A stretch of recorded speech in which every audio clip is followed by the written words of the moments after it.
షేక్ అన్వర్ గారి millionaires wealth creation workshop November 20న నిర్వహిస్తున్న ప్రోగ్రాంలో జాయిన్ అవ్వాలనుకుంటే వెంటనే సంప్రదించండి. నమస్తే విజయపెద్దన గారు. నమస్తే ఉషా. సహజీవనం దీని గురించి మనం రెగ్యులర్గా మాట్లాడుతూనే ఉంటుంటాం. బట్ ఎప్పుడైతే పెళ్ళిళ్ళు చేసుకొని ఇంకొకరితో సహజీవనం చేస్తూ ఉంటుంటారో ఎక్స్ట్రా మ్యారిటల్ అఫేర్ అని చెప్తూ ఉంటుంటాం. ఏ విధంగా ముందే ఐడెంటిఫై చేయొచ్చు అంటారు?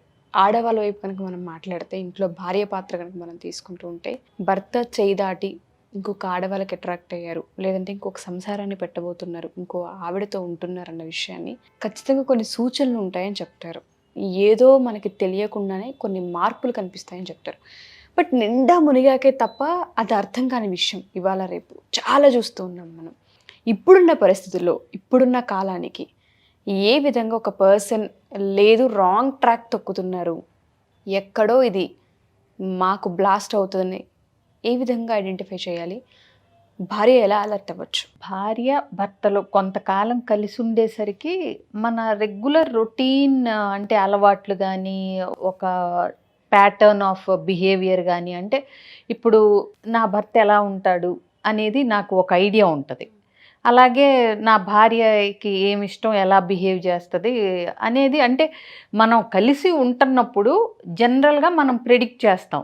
అంటే కోపం వస్తే ఏం చేస్తారు, లేకపోతే ఆఫీస్ అవగానే ఇంటికి వస్తారు, లేకపోతే ఫోన్లు ఎలా మాట్లాడుతున్నారు, ఇవన్నీ అంటే మనం గమనించి ఏదో అబ్జర్వ్ చేయకుండానే మనకి మన పార్ట్నర్ కాబట్టి మనకు ఒక వాళ్ళ ఎట్లా ఉంటారనేది మనకు తెలిసిపోతూ ఉంటుంది. ఇలా రెగ్యులర్గా కాకుండా ఈ ఎఫ్ఐఆర్స్లోకి దారి తప్పటం కానీ, ఇనీషియల్ స్టేజెస్లో ఉండటం కానీ, లేకపోతే అటువైపు జాగ్రత్త ఉండటం కానీ, ఆ ఎఫ్ఐఆర్లోకి ఇనీషియల్ స్టెప్స్ ఎట్లా ఉంటాయి అంటే, తెలియకుండానే ఒక్కొక్కసారి ఫస్ట్లో వాళ్ళ గురించి మాట్లాడటం అనేది జరుగుతుంది ఇంట్లో క్యాజువల్గా. ఇప్పుడు కలిసి పనిచేసే దగ్గర, లేకపోతే ఆఫీస్లోనో, ఏదో ఒకటి డిఫరెంట్ ప్రొఫెషన్స్ ఉన్నప్పుడు ఎక్కడొక దగ్గర పరిచయమైన వ్యక్తులే కాబట్టి వాళ్ళ గురించి క్యాజువల్గా మొదట్లో ఇంట్లో మాట్లాడతారు, అది అయిపోతుంది. సో వాళ్ళ వైపు అట్రాక్ట్ అవుతున్నప్పుడు ఏమవుతుందంటే, వీళ్ళల్లో తెలిసి తెలియకుండానే కొన్ని మార్పులు రెగ్యులర్గా మనకి ఉండే విధంగా కాకుండా మన పార్ట్నరు కొన్ని మార్పులు అనేవి కనిపిస్తూ ఉంటాయి. అంటే ఫర్ ఎగ్జాంపుల్ ఏంటంటే, వేసుకునే బట్టల మీద శ్రద్ధ పెరుగుతుంది. అంటే ఇదివరకు ఎలా పడితే అలా వెళ్ళిపోయే వాళ్ళకి అంటే కొంచెం శ్రద్ధ పెరుగుతుంది. సో అంటే ఏం వేసుకోవాలని 1-2 సార్లు ఆలోచించడం. ఇదివరకు ఇస్త్రీ చేసిన చొక్కా తీసుకుని అలా టక్కున వెళ్ళిపోయేవాళ్ళు ఇప్పుడు దాని గురించి 2-3 తీసి పక్కన పెట్టి ఇది బాగుందా, అది బాగుందా, ఇదొకటి. ఇంకొకటి ఫోన్ కాల్స్ మాట్లాడటం అనేది ఎక్కువ అవుతుంది ఇంటికి వచ్చేసిన తర్వాత కూడా. ఇంకొకటి ఫోన్ కాల్ వచ్చినప్పుడు ఇదివరకు అక్కడే ఉండి, అంటే ఎక్కడ కూర్చుంటే ఫోన్ ఎక్కడ ఎత్తితే మనం అక్కడే కూర్చుని మాట్లాడటం జరుగుతుంది, ఎందుకంటే దాయాల్సిన పని లేదు కాబట్టి. ఇప్పుడు మాట్లాడే విధానం మారుతుంది. వాళ్ళతో ఇప్పుడు ఆపోజిట్ వాళ్ళతో మాట్లాడుతున్నప్పుడు, దట్టు మనం అట్రాక్ట్ అవుతున్న వాళ్ళతో మాట్లాడుతున్నప్పుడు చక్కగా నిదానంగా మందర స్థాయిలో, లేదంటే ప్రేమపూర్వకమైన మాటలో ఇష్టాన్ని ఎక్స్ప్రెస్ చేయటము, ఇవన్నీ ఉంటున్నప్పుడు ఏంటంటే, అంటే ఫ్రీగా భార్య చూస్తూ ఉండగా మాట్లాడలేరు, అవునా? సో కాబట్టి ఏంటంటే స్లోగా ఫోన్ తీసుకుని మెల్లగా అంట అలా పక్కకి వెళ్ళిపోవటమో, గదిలోకి వెళ్ళిపోవటమో, ఎక్కడికో చోటకి వినపడని చోటుకి వెళ్ళి మాట్లాడదామనే యాటిట్యూడ్ కనిపిస్తుంది. అది కుదరకపోతే కనుక నేను తర్వాత చేస్తాను అని ఆ పార్ట్నర్ కన్నుల్లో పడనప్పుడు వీళ్ళు కాల్ బ్యాక్ చేయటం జరుగుతుంది. ఇదొకటి. ఇంకొకటి ఫైనాన్సెస్లో తేడాలు కనిపిస్తూ ఉంటాయి. అంటే ఇదివరకు సరిపోయే డబ్బులు ఇప్పుడు సరిపోకపోవటం, ఇదివరకు పెట్టినంతగా ఇంట్లో వాళ్ళ అవసరాల పట్ల ధ్యాస పెట్టకపోవటం. ఎందుకంటే కొన్ని ఫైనాన్సెస్ అటు షిఫ్ట్ అయిపోతూ ఉంటాయి కదా, గిఫ్ట్లకనో ఏదో ఒక దానికి, అర్థమైందా? సో అటువైపు ఖర్చులు ఎక్కువ అవుతున్న కొద్దీ ఇటువైపు అడిగినప్పుడు నువ్వు అంటే సరిగ్గా నీకు రావట్లేదు, డబ్బులు జాగ్రత్త పెట్టట్లేదు అనేది కొంచెం డబ్బుకి ఇబ్బందికరం, లేదంటే డబ్బులకి ఇబ్బందికరం అయినా కాకపోయినా డబ్బులు వాడకం అయితే భర్త వైపు నుంచి ఎక్కువ అవుతుంది. ఇంకొకటి సెక్షువల్ లైఫ్ మీద అంటే ఆ తేడా కనిపిస్తూ ఉంటుంది. అయితే టూ మచ్గా, లేదంటే ఇంట్రెస్ట్ లేనట్టు. ఇందుకు మళ్ళీ 2 రకాలు ఉంటాయి. ఒకటి మన మీద ఎక్కడ డౌట్ వస్తుందో అని ఎక్కువ ప్రేమని కురిపించటం. ఏంటి ఇదివరకుట్లాగా నాతో ఉండట్లేదు అనే డౌట్ రాకుండా కొంతమంది ఏం చేస్తారు, ఎక్కువ ప్రేమగా ఉంటారు, అంటే ముందు జాగ్రత్త పరంగా.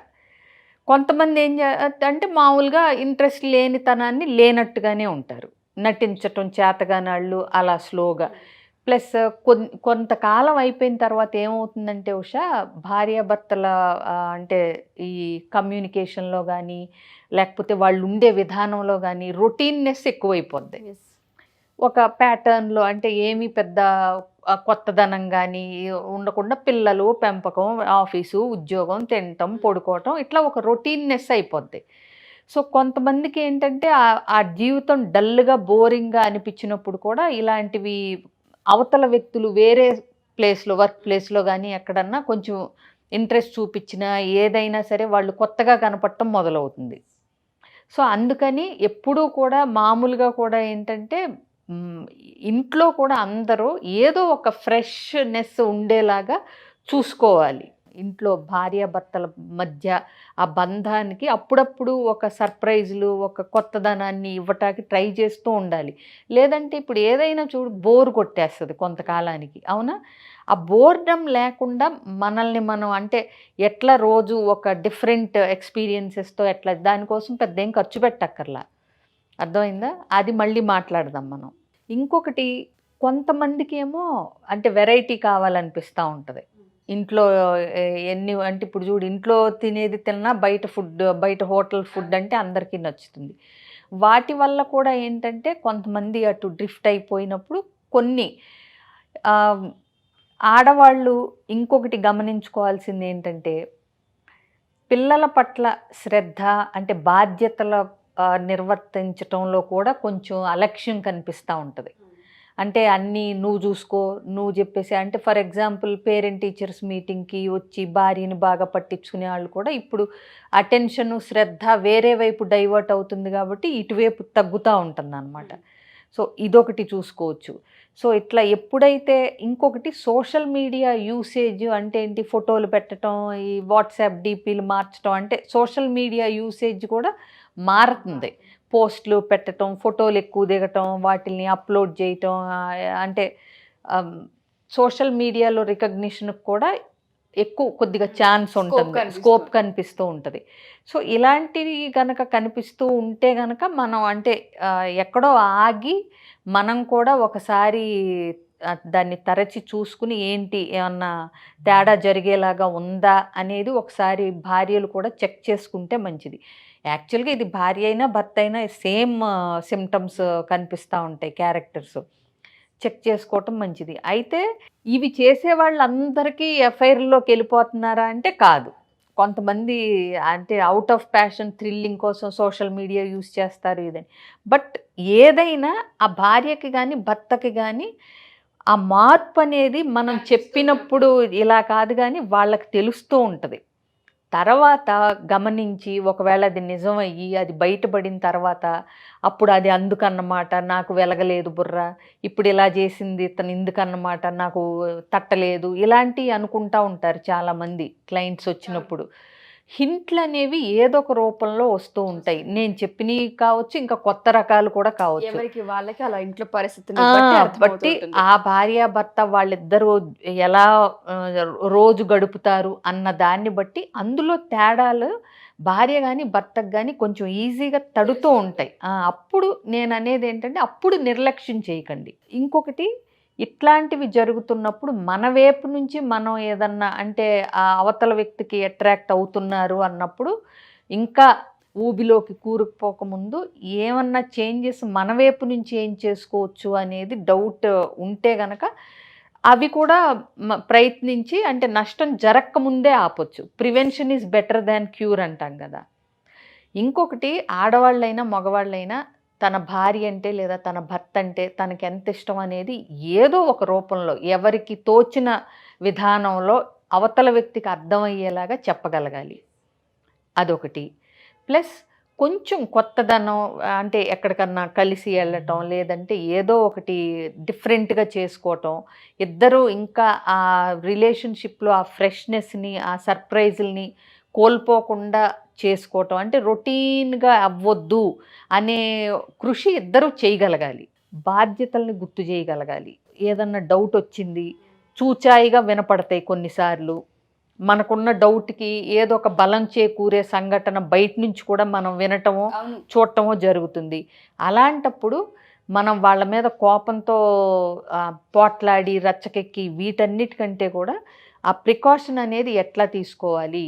సో ఇప్పుడు ఎవరితో అయితే ఉంటుందేమో, వెళ్తున్నారేమో అనేటప్పుడు వాళ్ళతో పరిచయం పెంచుకుని వాళ్ళని ఫ్యామిలీ ఫ్రెండ్ కింద చేసుకుని వాళ్ళ హస్బెండ్ని కూడా వైఫ్ని ఏదైనా సరే ఆపోజిట్ వ్యక్తుల యొక్క ఫ్యామిలీతో పరిచయం పెంచుకుని వాళ్ళని ఫ్యామిలీ ఫ్రెండ్స్ కింద చేసుకున్నారనుకోండి, ఇది తగ్గే అవకాశం ఉంటుంది. అవునా? సో ఇట్లాంటివి అంటే ఇవాళ ఉన్న డిస్ట్రాక్షన్స్కి ఏంటంటే కొన్నిసార్లు లాజిక్లతో మాట్లాడకుండా కొన్నిసార్లు మన బంధాన్ని కాపాడుకునే ప్రయత్నం కూడా చేయగలగాలి పార్ట్నర్. అదేంటి అలా ఎలా చేస్తావు, నువ్వు ఇలా ఎలా మాట్లాడతావు, అతనితో ఎలా మాట్లాడతావు, ఆ అమ్మాయి దగ్గరికి ఇలా కంటే కూడా వాటిల్ని ఎక్కడైతే ఎడిట్ చేయాలో అలాంటి అనవసర ఆలోచనల్ని మనం ఒక మొక్కకైతే ఎక్కడ అక్కర్లేని కొమ్మలో చిలవలో పలవలో వస్తున్నప్పుడు ఎట్లా ఎడిట్ చేస్తామో, ఒక మనిషిలో అనవసరమైన ఆలోచనలు పక్కదారి పడుతున్నాయి, ఇలా డీవియేట్ అవుతున్నారు అనుకున్నప్పుడు మొదట్లోనే గుర్తించగలిగితే కనుక వాటిని ఎడిట్ చేసి కట్ చేసి మళ్ళీ ట్రాక్లోకి తేటానికి ఒక పార్ట్నర్, భర్తగానో భార్యగానో ఏం చెయ్యాలో అవి ప్రయత్నించి చెయ్యాలి. అప్పుడు ఏంటంటే తర్వాత వాళ్ళలో రియలైజేషన్ వస్తుంది. కొంతమంది ఇంకా నయం మనం అటువైపు జారిపోలేదు, good that we have come back, ఇలా అనుకునే వాళ్ళు కూడా చాలామంది ఉంటారు. ఏదేమైనా రిలేషన్లో కనుక ఖచ్చితంగా కొన్ని మనకి తెలుస్తూ ఉంటుంటాయి. ఒక 5 ఏళ్ళు 2 ఏళ్ళు ఒకటి, అది ఎన్ని ఏళ్ళైనా కావచ్చు, ఎన్ని మంత్స్ అయినా కావచ్చు, ఒక భర్తకి భార్యకి మధ్య ఉన్న ఫ్రీక్వెన్సీ అండ్ అండర్స్టాండింగ్ ఎగ్జాక్ట్లీ ఆ చేంజ్ వెంటనే ఐడెంటిఫై చేయొచ్చు. క్యాపబిలిటీ కెపాసిటీ వస్తుంటుంది. ఆ అవును. బంధానికి ఉన్న ప్రత్యేకత అది. అవును.